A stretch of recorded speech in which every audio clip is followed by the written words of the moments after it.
there's also kind of an argument within this field over whether you ought to privilege poverty in your own country, or that poverty across the globe should be seen as equally a threat.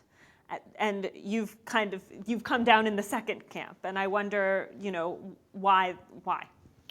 I have come down in the second camp, at least for Americans, right? Now, if I were addressing an audience of wealthy Indians or Brazilians, I might take a different view. I might say there are plenty of people, sadly, in extreme poverty in those countries.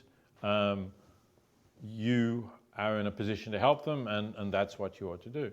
But although there is certainly poverty in the United States, it's relative poverty rather than absolute poverty. So what I mean by that is there are people who are very poor compared to those who are middle class and above, and they have real difficulties. I'm not in any way minimizing the differences.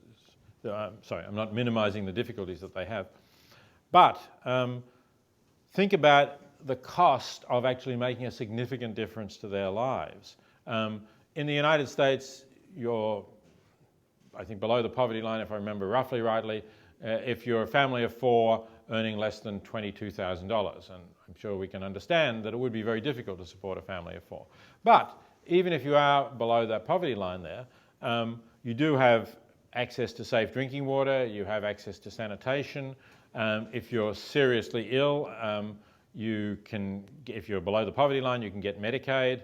And anyway, if you turn up at an emergency room, they can't evict you if your life is in danger, so you do have some rights to basic health care. And you can get food stamps, and if you use that sensibly, you're not going to starve. To make a real difference to your lives, to give you a better chance, is going to cost thousands of dollars to make a difference once you're at that level. Whereas if we're talking about the global poor, the World Bank defines those in extreme poverty as those earning the purchasing power equivalent of $1.25 US per day. So you're talking about less than $500 a year.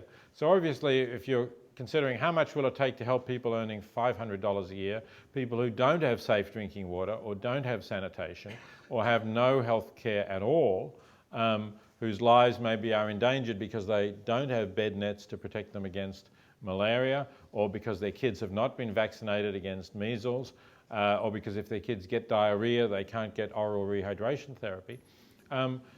Those are circumstances in which you can save lives for maybe, as I said, the cost of an expensive pair of shoes. Well, maybe $300 or $300, $500. It'll depend, and you get different estimates. But certainly, I think you can confidently say less than $1,000. Whereas, as I was saying, that's not going to make a life-changing difference to the poor in America. So I think we just get a lot better value for the money that we're giving to charities and to help people if we give it to those who are poor by a more absolute standard rather than those who are poor by the relative standards of the United States.